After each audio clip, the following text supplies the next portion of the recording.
On parle d'urbanisme tout de suite dans le débat de ce Smart Impact depuis le CIPCA, le salon de l'immobilier bas carbone avec Luc Monéger. Bonjour. Bonjour. Bienvenue, vous êtes urbaniste, paysagiste associé chez Kobe, et Marc Lafont, bonjour. Bonjour. Président exécutif de WO2. Allez, un mot de présentation pour chacun d'entre vous. L'agence Kobe, pour commencer. Alors l'agence Kobe est donc une agence d'architecture, de paysage, d'urbanisme, de design et de maîtrise d'œuvre d'exé. Et on s'engage à transformer de manière durable les villes et les territoires sur la métropole, mais aussi plus largement sur la France et un peu le sud de l'Europe.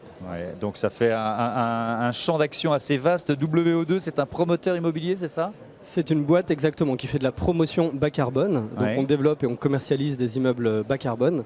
Alors un immeuble bas carbone, c'est un immeuble qui divise par deux son bilan carbone sur l'ensemble de son cycle de vie.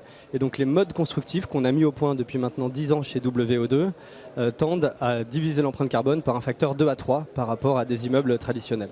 Et donc on développe aujourd'hui près de 350 000 m² de projets sur une douzaine de projets partout en Ile-de-France. Est-ce qu'aujourd'hui, Luc Monéger, l'engagement justement sur des projets bas carbone, c'est devenu une condition d'une certaine façon, un présupposé, vous voyez ce que je veux dire ? Alors, par exemple, des collectivités locales, ça semble assez évident, mais même de promoteurs privés.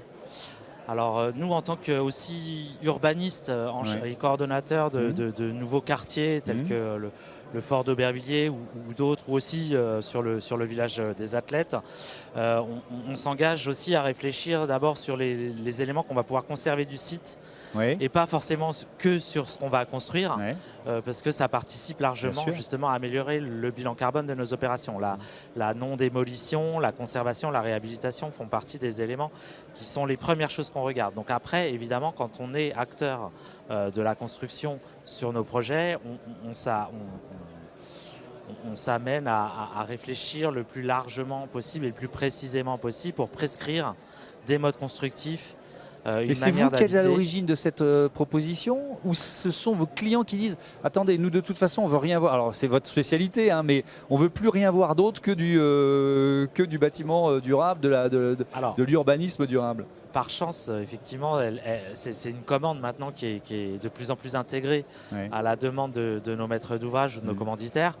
En revanche, pour Kobe, c'est quelque chose sur lequel on s'est toujours engagé et qui vient à la fois, nous, de notre âme, en tant qu'associés à l'agence, de préserver les ressources et de développer durablement la ville, mais aussi de nos collaborateurs qui vraiment ont fait remonter le souhait depuis quelques années, même avant le Covid, de participer réellement à la sauvegarde des ressources. Marc Lafont, c'est donc, si j'ai bien compris, WO2, vous êtes créé pour ça, pour faire de l'immobilier bas carbone.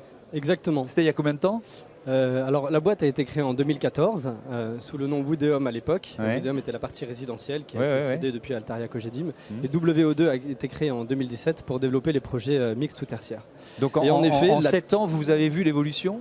Ah oui, bien sûr. Est-ce que vous étiez regardé un peu comme des pionniers qui ils sont bien gentils, mais il faut avancer le secteur, mais bon, et aujourd'hui un peu au cœur des enjeux. Exactement. Au tout début de l'aventure, c'est vrai que le marché de l'immobilier était omnibulé par la notion de kilowattheure au mètre carré, et très peu de personnes se concentraient sur le CO2 au mètre carré. Alors que dans toutes les autres industries, le virage avait déjà été pris. Vous achetez un billet d'avion, on vous dit combien de CO2 vous allez émettre. Vous achetez une voiture, on vous dit combien de CO2 au kilomètre elle émet. L'immobilier était préservé de ça. On vivait finalement dans ce monde du kilowattheure au mètre carré. Alors on dépensait énormément de carbone pour réduire au maximum les consommations énergétiques du bâtiment. Et de temps en temps, on aboutissait à des non-sens écologiques. Nous, on s'est mis dans un premier temps à calculer le carbone. Le calcul, c'est quand même la première étape de l'optimisation. On s'est rendu compte très tôt que vous aviez à peu près 70% du bilan carbone d'un projet qui était émis pendant la phase de construction. Les 20 à 30% restants sont émis pendant 50 ans d'exploitation de l'immeuble. Donc il y a un vrai enjeu finalement à travailler sur ces 70% et à baisser l'empreinte carbone de l'acte de construire. C'est pour ça que, assez logiquement, chez WO2, on s'est très vite concentré sur l'utilisation du bois massif comme principal matériau de gros œuvres. Pourquoi ? Parce que le bois, c'est le seul matériau aujourd'hui de construction qui stocke du carbone plutôt que d'en émettre. À la différence du béton, qui est un des matériaux les plus émissifs au monde aujourd'hui, vous savez qu'il y a 150 millions de tonnes de béton qui sont coulées chaque seconde dans le monde. On est sur un matériau qui, s'il était un pays, serait le 3e pays le plus émissif après les États-Unis et la Chine. Donc on est sur un super pollueur. L'idée, c'est finalement de remplacer ce matériau qui est très émissif, le béton et l'acier, par un matériau qui vient stocker du carbone, le bois. Oui, et on parlera d'un exemple récent qui vient d'être inauguré à Nanterre, un complexe de bureaux qui s'appelle l'Arboretum. Mais je voudrais, Luc Monéger, parler d'un autre projet emblématique sur lequel votre agence a travaillé, c'est le village des athlètes. Alors là aussi, le cahier des charges, il devait être assez précis quand même.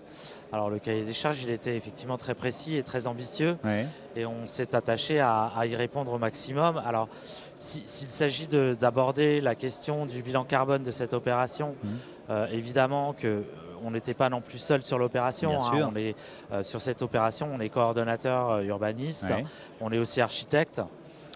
Et on s'est attaché à mettre en œuvre des projets le plus durables possible avec un mode constructif de plancher, bois, mixte, béton, pour rentrer aussi dans une économie de projet.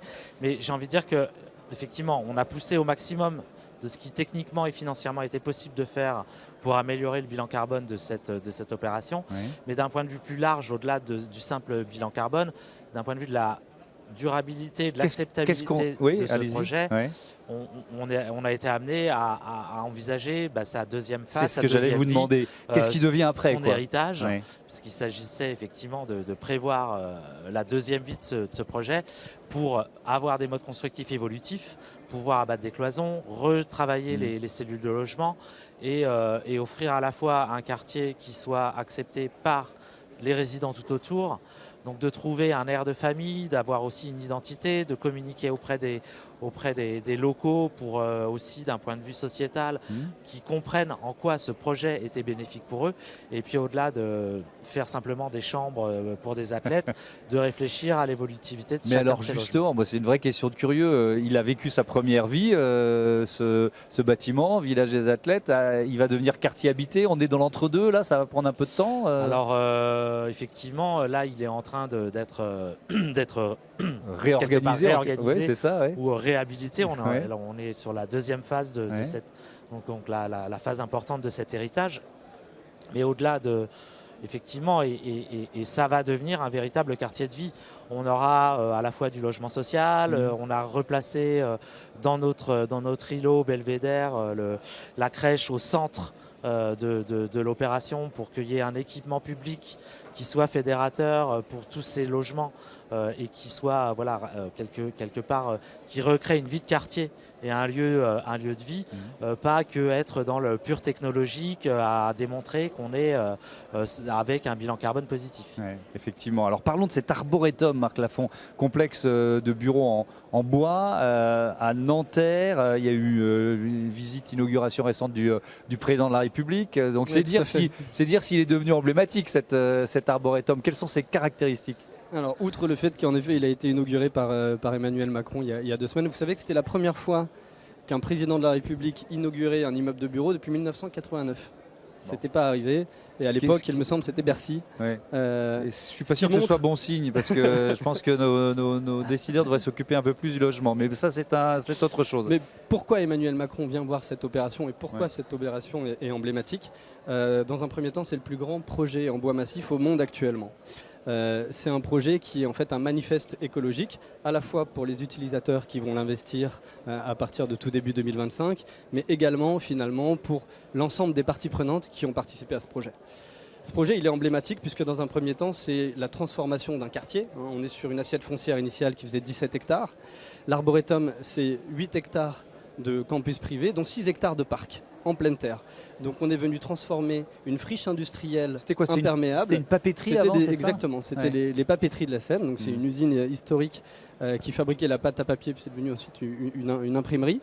Et c'est devenu un campus de bureaux de 126 000 m² avec 2 bâtiments qui ont été conservés dans lesquels on accueille des services qui sont ouverts sur l'extérieur. On a Arcos, une salle d'escalade sur plus de 2000 m², et puis Comet Meetings qui ont ouvert fin 2023, qui ont accueilli plus de 20 000 personnes depuis leurs ouvertures. Et puis on a ce campus de bureaux avec un produit qui, en termes d'empreinte carbone, de consommation énergétique et de qualité intrinsèque, n'a pas son équivalent aujourd'hui en Ile-de-France. Grâce notamment à des puits de géothermie, j'ai lu ça en préparant l'émission. Alors oui, tout à fait. Ouais. Donc, le projet est en bois massif pour limiter son empreinte carbone lors de la construction, mais également lors de son exploitation. On est venu forer 10 puits de géothermie. Donc on a 4 puits de pompage, 6 puits d'injection. On vient pomper de l'eau à 70 mètres de profondeur dans la nappe phréatique. C'est une eau qui est toute l'année à 15 degrés, donc il y a une température très stable et qui nous permet d'avoir des installations extrêmement résilientes et extrêmement efficaces qui viennent couvrir 80% des besoins en chaud et en froid du campus. Donc une baisse des consommations énergétiques pour le campus et puis une baisse de la facture pour les locataires. Mais au-delà de la géothermie, la totalité du campus a été créée autour de ce grand parc de 6 hectares. Donc ce grand parc, dans un premier temps, à l'échelle du quartier, il crée un îlot de fraîcheur. Vous savez qu'on a 12 degrés d'écart entre la dalle de la Défense et le campus de l'Arboretum lors des périodes de canicule. Donc lorsqu'il fait 40 à la Défense, il fait 28 à l'Arboretum. Grâce à la proximité avec la Seine, grâce à ce grand parc, on a des bâtiments qui sont avec des fenêtres qui s'ouvrent, avec des grandes terrasses et balcons, avec des grands volumes. On a 3,10 mètres de hauteur libre, du bois qui est omniprésent, une qualité de service aussi avec 7 restaurants qui est unique. Donc ce campus, c'est aujourd'hui finalement la démonstration qu'un nouveau produit bureau est possible sur le marché. Et c'est pour ça qu'Emmanuel Macron est venu l'inaugurer il y a maintenant 15 jours. Merci beaucoup, merci à tous les deux et bon SIPCA, bon salon de l'immobilier. Bas carbone, on passe à notre rubrique Smart Ideas tout de suite.